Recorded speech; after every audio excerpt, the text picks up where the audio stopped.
Selamat pagi. Terima kasih atas kehadiran kita semua pada katekese kali ini. Sebelum kita melanjutkan kegiatan katekese pada hari ini, izinkan saya perkenalkan dulu. Perkenalkan, nama saya Yohana Marcelino Robe, saya asal dari Bai. Saya mahasiswa semester 3 Stipa Santos Yosuste. Saya diutus dari kampus untuk membawakan katekese pada hari ini dengan tema membangun karakter moral anak dalam keluarga. Saudari-saudari, sebelum kita mengawali katekese ini, kita buka dengan lagu. Harta yang paling berharga adalah keluarga. Istana yang paling indah adalah keluarga. Puisi yang paling bermakna adalah keluarga.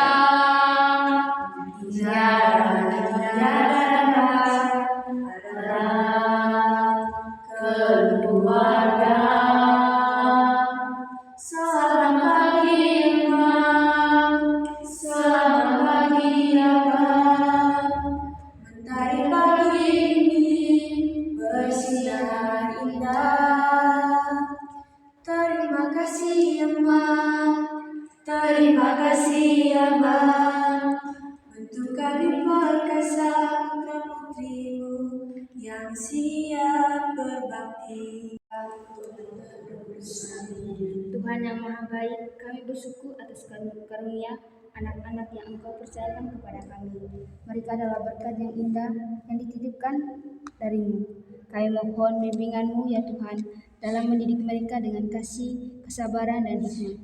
Tolonglah kami menjadi teladan dalam kebaikan, kejujuran, dan kesetiaan kepada-Mu, sehingga mereka dapat belajar nilai-nilai moral dalam kehidupan sehari-hari.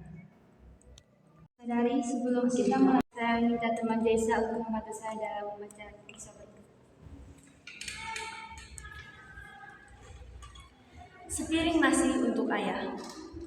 Di sebuah desa kecil, tinggallah seorang anak bernama Budi bersama ayahnya yang bekerja keras sebagai petani. Suatu hari Budi merasa kesal karena ia tidak membelikan mainan yang diinginkannya. Ia berpikir ayah tidak sayang kepadaku. Namun pada malam harinya saat ia terbangun, Budi melihat ayahnya masih bekerja menumbuk padi di dapur. Budi bertanya, "Ayah, kenapa belum tidur?"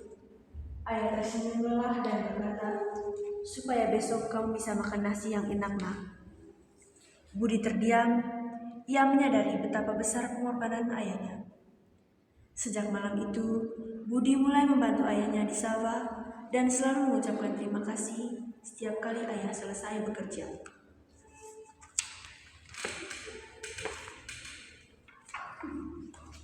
Kepada teman desa yang telah membantu saya dalam membacakan cerita. Selanjutnya, kita melihat untuk saudara desa yang sudah membantu saya membacakan cerita. Selanjutnya, saya sudah menyiapkan beberapa pertanyaan untuk mendalami kisah di atas. Yang pertama, kepada desa. Baik, terima kasih atas obrolan kesempatannya. Kalau dari saya, kalau menurut cerita tadi bahwa ini Budi ingin sekali makan enak tadi. Dia juga memaksa dari ayahnya untuk menyiapkan makanan enak. Tetapi pada suatu malam, dia melihat ayahnya sendiri di dapur dengan penuh pengorbanan menumbuk sebuah beras, dan bagaimana perjuangan seorang ayahnya ini untuk bisa memberikan Budi makanan enak. Dari situ tadi Budi merasakan bahwa ayah ini betapa besar perjuangan seorang ayahnya tadi untuk bisa memberikan makan enak kepada Budi. Dan dari situ Budi mulai sadar bahwa hidup tidak harus makan enak. Intinya dia bisa bersama dengan ayahnya. Intinya juga ayahnya juga sehat supaya bisa memberikan dia makan enak. Itu dari saya. Ya, terima kasih kepada teman desa. Mungkin ada teman-teman lagi? Tidak ada. Oke, kita lanjut ke pertanyaan yang kedua. Mengapa Budi merasa kesal kepada ayahnya dari awal cerita? Ya, kepada teman Kanji. Oke, dari saya itu mengapa Budi merasa kesal itu ketika ayahnya tidak memberikan dia mainan. Itu dari saya.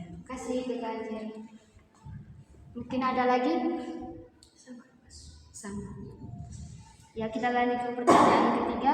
Mungkin saudara apa ada kisah yang serupa dengan cerita di atas? Ya, kepada teman Spira.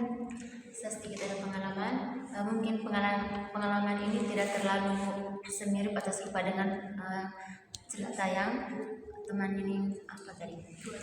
Ini pengalaman dalam diri saya. Saya waktu SMA, saya orang yang paling malas untuk bekerja.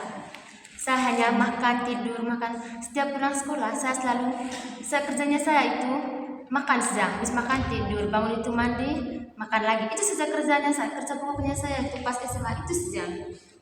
Pada saat itu, saya ingin beli, tahu saja kalau kita masih masa-masa remaja begini, misalnya orang lain pakai baju baru misalnya gaun untuk persiapan Natal.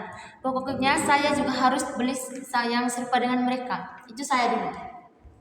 Pas begini saya minta dengan mama, mama pokoknya Natal kali ini saya mau online baju. Tapi mama bilang, kau tidak pikir kalau kami tidak bisa makan ikan hanya karena untuk beli beras, untuk memenuhi makanan setiap hari dalam keluarga kita.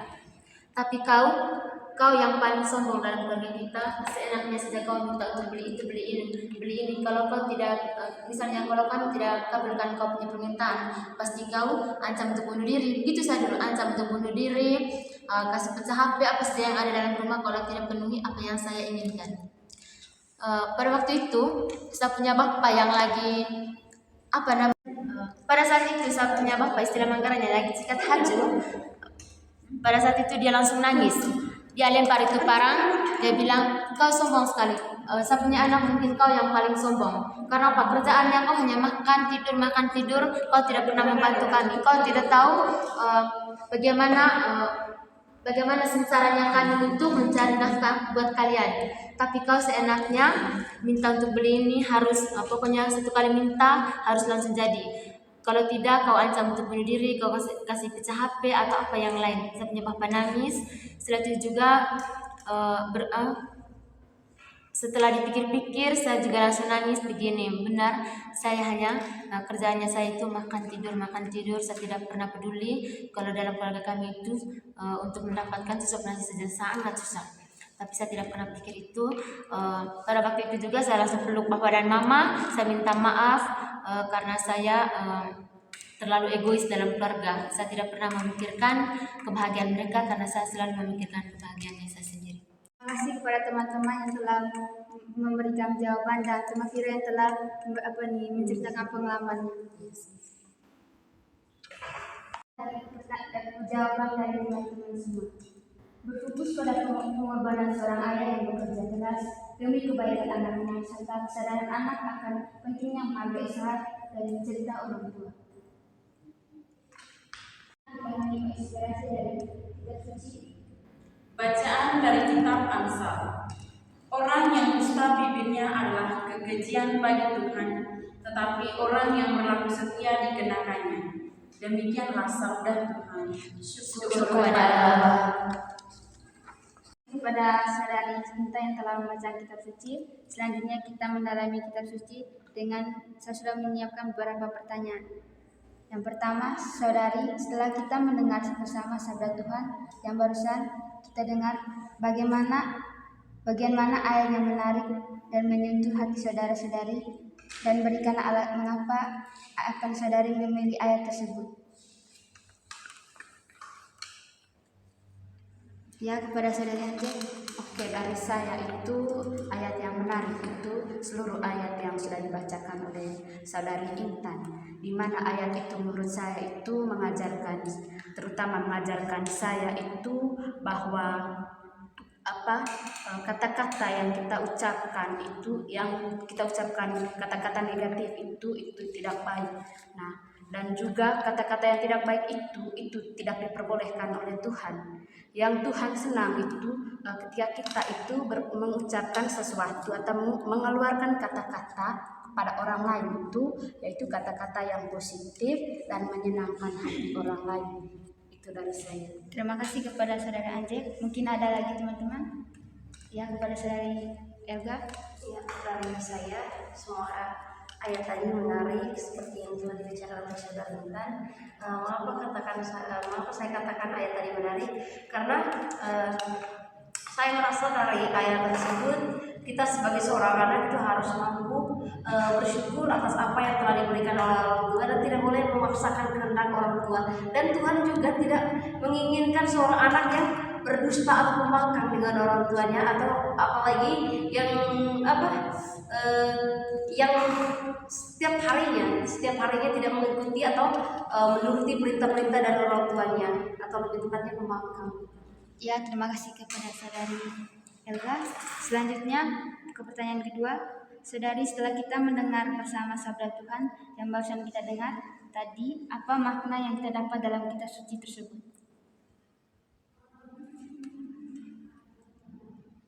Ya, kepada Saudari Elga.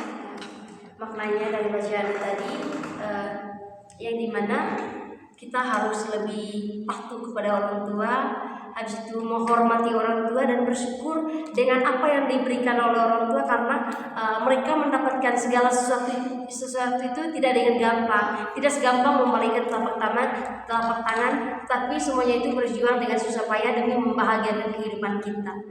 Ya, terima kasih kepada teman Elga. Selanjutnya saya akan memberikan kesimpulan dari beberapa pertanyaan teman-teman tadi. Dari ayat ini mengajarkan pentingnya kejujuran integrasi adalah kehidupan Tuhan, membenci kebohongan tetapi menghargai orang, hidup dengan kesetiaan dan kebenaran dari cerita.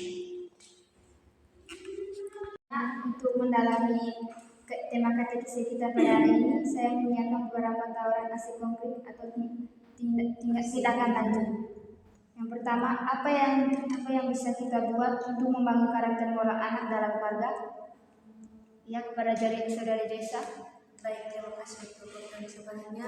Saya rasa ini juga kita bisa lakukan di kehidupan kita sehari-hari, khususnya kita sebagai remaja. Kita harus bisa menjadi contoh di dalam keluarga kita bahwa menghargai orang tua itu sangat penting, khususnya seorang ayah. Karena kita tahu bahwa pengorbanan seorang ayah dalam kehidupan kita itu sangat besar.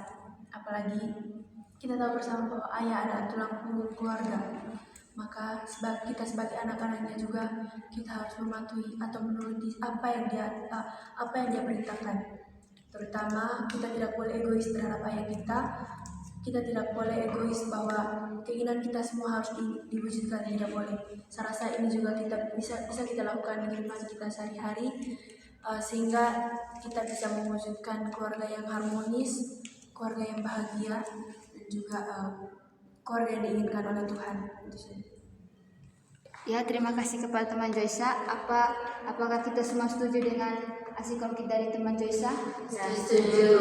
Terima kasih. Selanjutnya kepada teman-teman yang telah hadir dalam kegiatan katekisi kita pada hari ini. Selanjutnya kita menutup katekisi kita pada hari ini dengan doa penutup.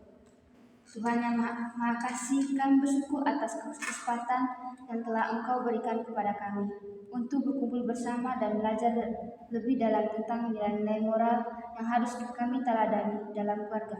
Kami mohon agar Engkau terus memberikan semua keluarga dan anak-anak tumbuh menjadi pribadi yang jujur, kasih sayang, bertanggung jawab, dan memiliki karakter yang baik. Semua doa ini kita sampaikan dengan doa yang diajarkan oleh Tuhan Yesus.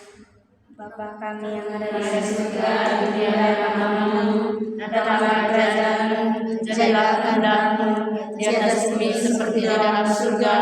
Berilah kami rezeki pada hari ini, dan ampunilah kesalahan kami, seperti kami mengampuni yang bersalah kepada kami, dan jangan masukkan kami dalam pencobaan, tetapi bebaskanlah kami dari yang jahat.